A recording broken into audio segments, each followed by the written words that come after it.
सखी सब बुलबुलानी गाने अल्लाह ताला सखी सब बुलबुलानी गाने अल्लाह ताला उसी से झूमे गगन से बरसे सुबह उसी से झूमे गगन से बरसे सुबह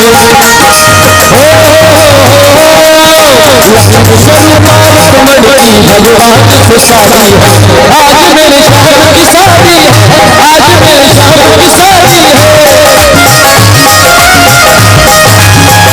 की शादी है आज की शादी है शाम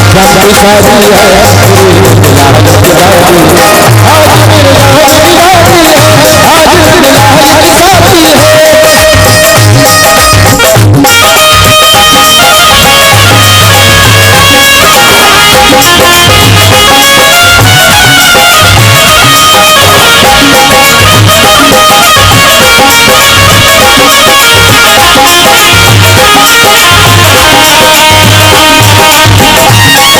मेरे शाम की शादी है आज मेरे शाम की शादी है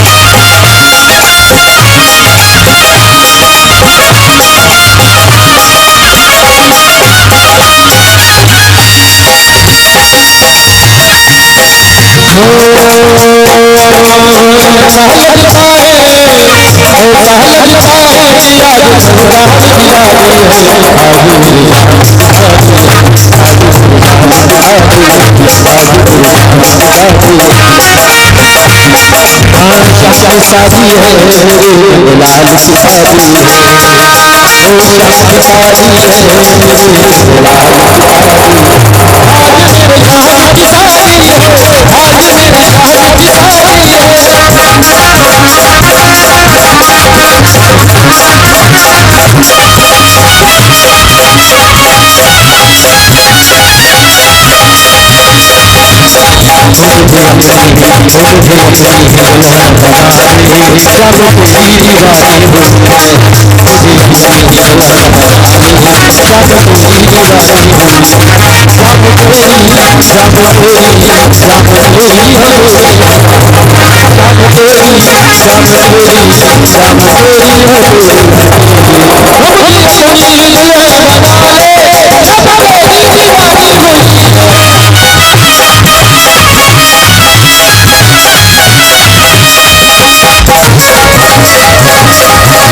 बोलिए रुक्मणी रमण भगवान की।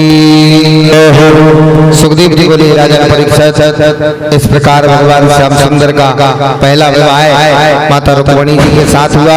एक विशेष सूचना है, जिनको भी भगवान के पैरों की पूजा करनी है, जो भी भगवान के पैरों की पूजा करना चाहे वो तस्वीर की पूजा करें, और जो हमारे स्वरूप बन के बैठे हैं कृपया इनके पैरों से हल्दी ना लगाएं, क्योंकि ये जो पात्र बन के बैठे हैं वो दोनों बेटियां कुंवारी हैं और कुंवारी के पैर से हल्दी लगाना निषेध है। मूर्ति को तिलक लगा दे, भले ही मस्तिष्क पे पैर छूले, पर इनके पैरों से हल्दी न लगा। जिनको भी भगवान का तिलक वंदन करना है वो बारी बारी से आएंगे, कथा भी चलती रहेगी। बोली वृंदावन बिहारी लाल की जय हो। सुखदेव जी बोले राजा परीक्षित इस प्रकार भगवान का पहला विवाह माता रुक्मणी जी के साथ हुआ। भगवान का दूसरा विवाह ऋषराज जामवंत की बेटी जामवती के साथ हुआ। हमने इसलिए बुलाए हैं तो अब तो हम नहीं दे रहे जाए, बाद में आजारी देनी है जुमान, ध्यान रखिएगा ना। बोले वृंदावन बिहारी लाल की जय हो। भैया साउंड को दर्शन, साउंड के सामने। अब मैं निवेदन करूंगा जो भाई खड़े हैं ना उस साउंड के सामने से हट जाएंगे कि हमारी पूरी आवाज लग गई और बस 15 मिनट की कथा हो रही है, उसके बाद ओम जय जगदीश हरे। तुम भी अपने घर जाओ और हम भी अपने घर चले। प्रेम से बोलो, जोर से बोलो। हाँ, क्योंकि 7 दिन तुम भी परेशान हो गए, हम भी परेशान हो गए। जोर से बोल दो एक बार और।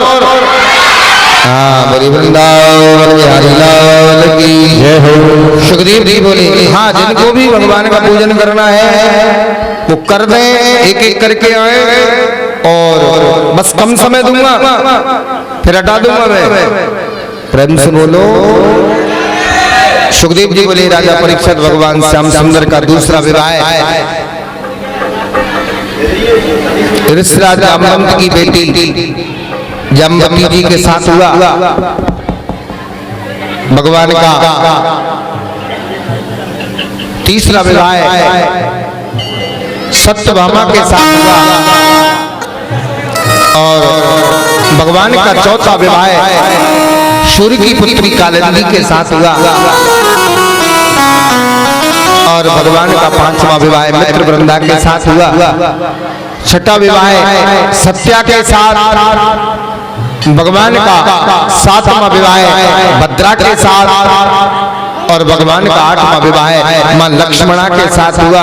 हे राजा परीक्षित भगवान श्याम सुंदर के यहाँ 8 पटरानियां थी और 8 पटरानियों के साथ भगवान श्याम सुंदर द्वारकापुरी में निवास करने लगे।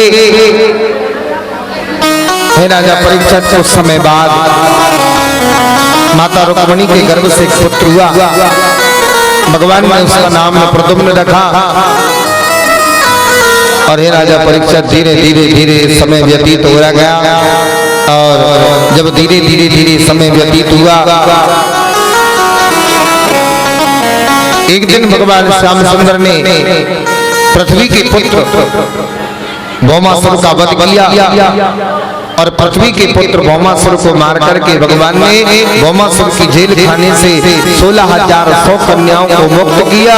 और हे राजा परीक्षित भगवान श्याम सुंदर ने उन 16,100 कन्याओं के साथ भगवान ने अलग अलग रूप बनाए और भगवान ने अलग अलग रूप बना करके उन 16,100 कन्याओं के साथ में भगवान ने अपना विवाह किया। इस प्रकार हे राजा परीक्षित भगवान श्याम सुंदर के कुल कितने विवाह हुए? 16,108। भगवान की यहाँ 8 पटरानियां थी और 16,100 रानियां थी। हे राजा परीक्षित जब भगवान श्याम सुंदर का परिवार बहुत बड़ा हुआ और भगवान श्याम सुंदर के यहाँ प्रत्येक रानी के गर्भ से बिना भोग विलास के, बिना रमण के, बिना विहार के 10 पुत्र और 10 कन्याएं पैदा हुई।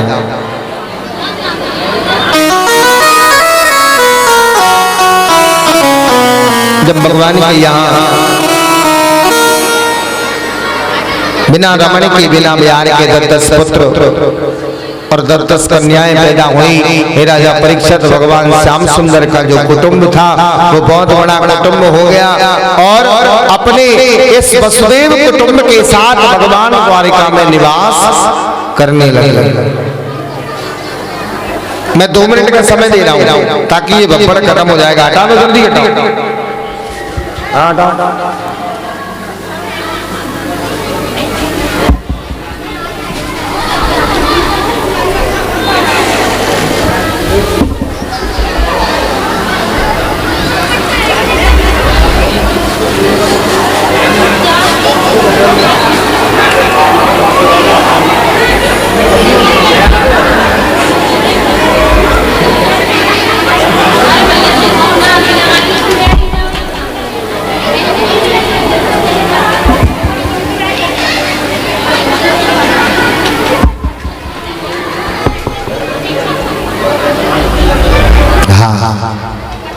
बोले वृंदावन बिहारी लाल की। देखो जो लोग भगवान की पूजा कर रहे हैं वो पूजा करते रहे, बाकी जो लोग बैठे हैं वो कृपया एकाग्र मन से कथा में मन लगाएं ताकि इधर कथा भी चलती रहेगी।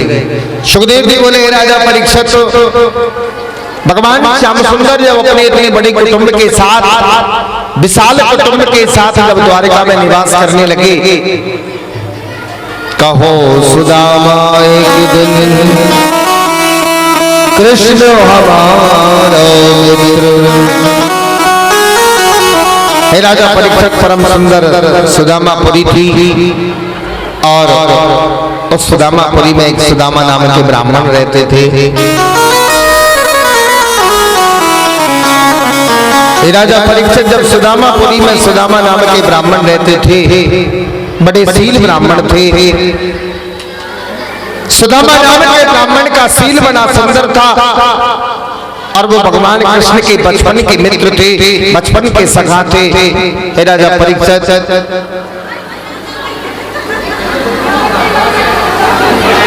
सुबह उठना, ठाकुर जी की सेवा करना, हवन पुण्य आदि करना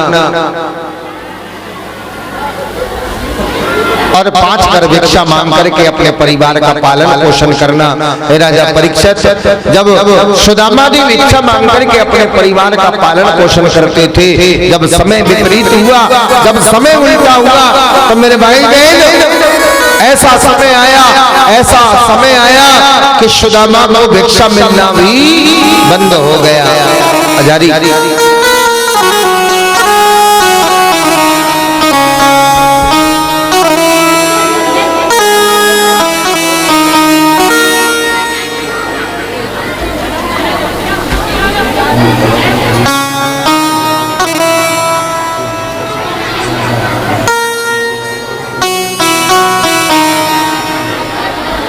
वृंदावन बिहारी लाल की जय। सुखदेव जी बोले राजा परीक्षित,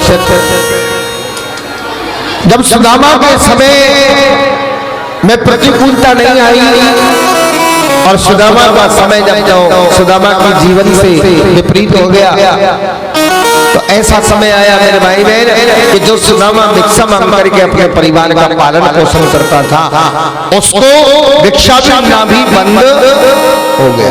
ये कब होता है? इंसान पर एक बार विपत्ति आती है, 2 बार आती है, तीसरी बार आती है और जब चौथी बार विपत्ति आती है, विपत्ति पर विपत्ति जब इंसान के जीवन में आती है तो समझ लेना मेरे भाई बहन, वो उसके कर्मों की सजा नहीं है, बल्कि गोविंद उसकी परीक्षा का समय ले रहा है। स्वयं भगवान ने ऐसा कर दिया कि सुदामा की परीक्षा लेने के लिए भगवान के घर में कंगाली का प्रवेश, दरिद्रता का प्रवेश गोविंद ने कर दिया। और जब सुदामा के घर में दरिद्रता का प्रवेश हुआ तो सुदामा गरीब हो गए और भिक्षा मिलना भी बंद हो गया। सुदामा भिक्षा मांगने को गए, भिक्षा में कुछ नहीं मिला। जब सुदामा को भिक्षा में कुछ नहीं मिला, सुदामा खाली हाथ लौटे। और जब सुदामा खाली हाथ लौटे मेरे भाई बहन, सुदामा की पत्नी का नाम था सुशीला। सुशीला ने अपने पतिदेव महाराज सुदामा से पूछा, बोले महाराज भिक्षा में क्या लाए? सुदामा ने मना कर दिया, बोले देवी हमको भिक्षा में कुछ नहीं मिला, खाली हाथ लौटे। सुदामा ने मना किया तो मेरे भाई बहन, सुदामा की पत्नी ने क्या किया, अपने बच्चों को पानी पिला करके भूखा सुला दिया। दूसरा दिन हुआ, सुदामा फिर भिक्षा मांगने को गए और दूसरे दिन सुदामा फिर भिक्षा मांगने को गए तो मेरे भाई बहन, दूसरे दिन भी सुदामा को भिक्षा में कुछ नहीं मिला। जब दूसरे दिन भी भिक्षा में नहीं मिला, सुदामा खाली हाथ लौटे। सुदामा की पत्नी ने पूछा, महाराज क्या लाए? सुदामा ने मना कर दिया, बोले देवी आज भी कुछ नहीं मिला। दूसरे दिन भी सुदामा की पत्नी ने अपने बच्चों को भूखा सुला दिया। तीसरा दिन हुआ, तीसरे दिन सुदामा गए और तीसरे दिन भी भीख नहीं मिली। सुदामा खाली हाथ लौटे। सुदामा की पत्नी ने पूछा, महाराज भिक्षा में क्या लाए? सुदामा की पत्नी ने जब पूछा तो सुदामा ने कहा, हाल मेरा बेहाल है, हाल मेरा बेहाल है, कैसे बदलाऊं प्यारी, अब जीवन नैया दूरा, पार लगा दो बनवारी। सुदामा ने रोते हुए कहा, हे सुशीले, आज भी भिक्षा में कुछ नहीं मिला। तीसरे दिन भी सुशीला ने अपने बच्चों को पानी पिला करके भूखा सुला दिया। हजारी, अब इनको ले जाओ, ले जाओ, ले जाओ, जिनको करना है मूर्ति का कर लेंगे, ले जाओ इन दोनों को ले जाओ। बोलिए वृंदावन बिहारी लाल की जय। सुखदेव जी बोले, राजन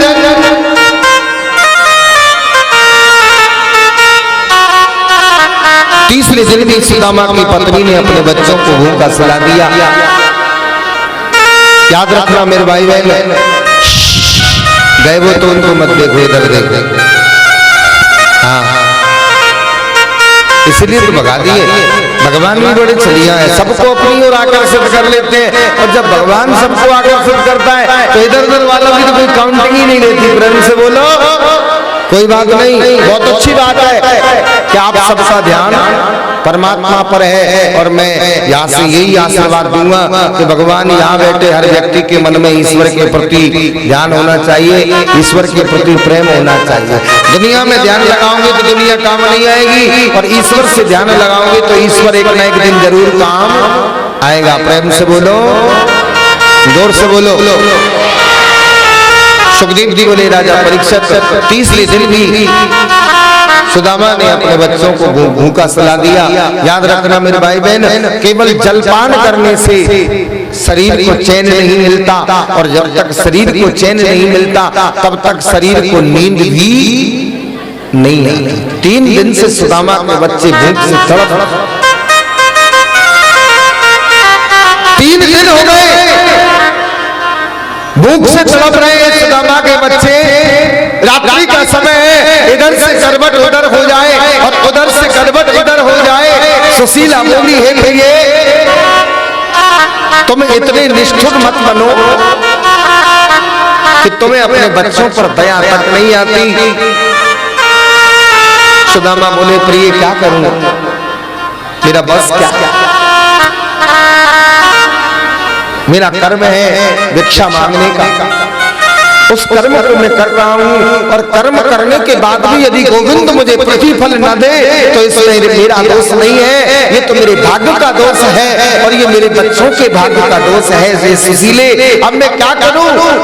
जब सुदामा ने कहा कि मेरा और मेरे बच्चों के भाग्य का दोष है, तब सुशीला ने कहा, प्रभु जो सारे संसार के भाग्य को बदल देते हैं, जो पूरे संसार के भाग्य को बदलने की क्षमता रखते हैं, ऐसे श्री बिहारी, ऐसे द्वारकानाथ तुम्हारे बचपन के मित्र हैं। जब वो दुनिया का दुख दूर कर देते हैं, दुनिया के दुखों का हरण कर लेते हैं, तो क्या अपने मित्र के दुखों का हरण नहीं करेंगे? प्रभु मेरी बात मानो, नाथ जाओ चले द्वारका, प्रभु मेरी बात मानो, नाथ जाओ चले द्वारका, इस नगर में गुजारा नहीं है। हे नाथ, अब तो तुमको द्वारका जाना ही पड़ेगा, क्योंकि अब इस नगर में तुम्हारा गुजारा हो नहीं सकता। नाथ जाओ चले द्वारका, इस नगर में गुजारा नहीं है। हे नाथ, तुम्हारे ऊपर विपत्ति है और मेरे ऊपर विपत्ति है, हमारे ऊपर विपत्ति है, और मुझे ये बता दो प्रभु कि विपत्ति में भगवान को किसने याद नहीं किया। तुम्हारे ऊपर विपत्ति है, कन्हैया तुम्हारे बचपन के मित्र हैं, नाथ जाओ चले द्वारका को, इस नगर में गुजारा नहीं है। देख लो तुम मुसीबत में किसने, देख लो तुम मुसीबत में किसने, मुरली वाला पुकारा नहीं है।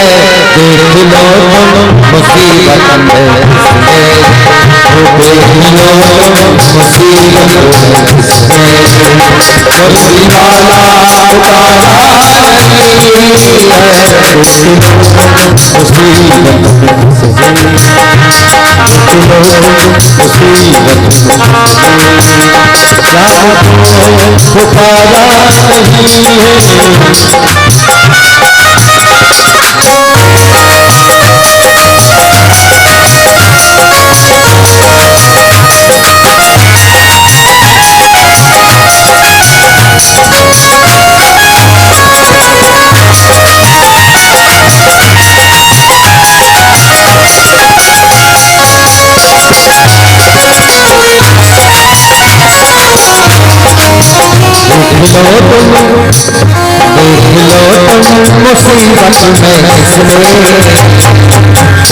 मुरली वाला पुकारा नहीं है, मुरली वाला पुकारा नहीं है, मुरली वाला पुकारा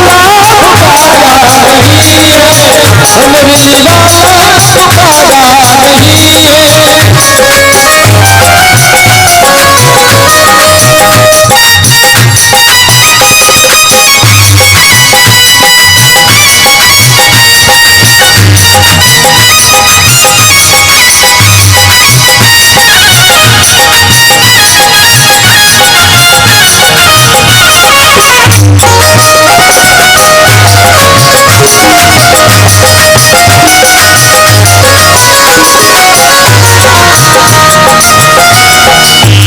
मेरे भाई बहन, सुशीला ने कहा कि नाथ जाओ चले द्वारका को, इस नगर में गुजारा नहीं है। और हे नाथ देख लो तुम मुसीबत में किसने, मुरली वाला पुकारा नहीं है। जब सुदामा ने सुना,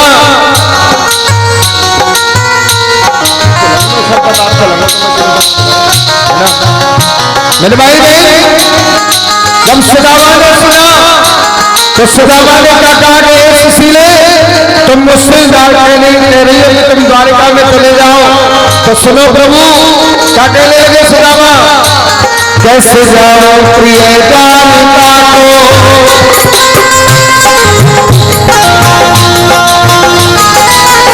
क्या कहने लगे, कैसे जाओ प्रिय द्वारिका को, तुमने सोचा विचारा नहीं है। कैसे जाओ प्रिय द्वारका को, तुमने सोचा विचारा नहीं है। क्या कहने लगे सुदामा, हे सुशीले तुम मुझसे कह रही हो कि द्वारका चले जाओ, कृष्ण तुम्हारे बचपन का मित्र है अपना।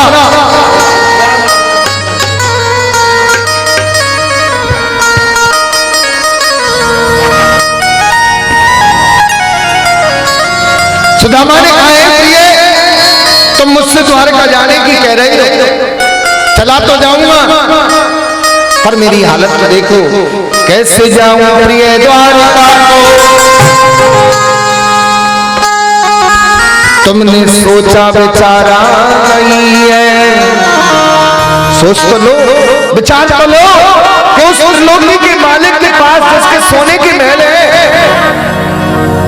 जिसके हजारों दास दासियां हैं, हजारों रानियां हैं, हजारों चाकर हैं, और जिसके सोने के महल है वो रंग महल में रहने वाला और मैं भिखारी, और जब मैं उसके पास जाऊंगा मेरी हालत तो देख लो, देख लो तन के कपड़े फटे हैं। शरीर के कपड़े हैं। सुदामा जी की धोती पड़ रही थी, पजामा पहनने को नहीं था। शीश पगाना झगा तन पे, प्रभु जान को आए बसे गई ग्रामा। देख लो तन के कपड़े फटे हैं, हाल अच्छा नहीं है।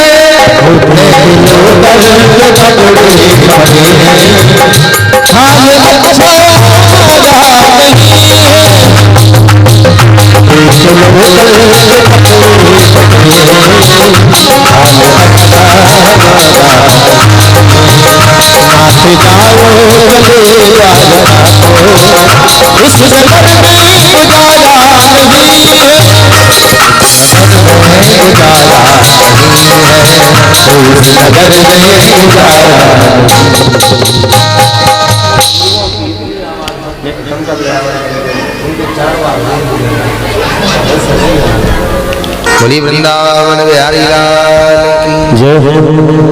सुखदेव जी बोले राजन परीक्षित, सुदामा ने कहा है प्रिय, तुम बार बार कह रही हो कि अपने बचपन के मित्र कृष्ण के पास जाओ, वो तुम्हारे दुख को दूर करेंगे, वो तुम्हारी गरीबी को दूर करेंगे।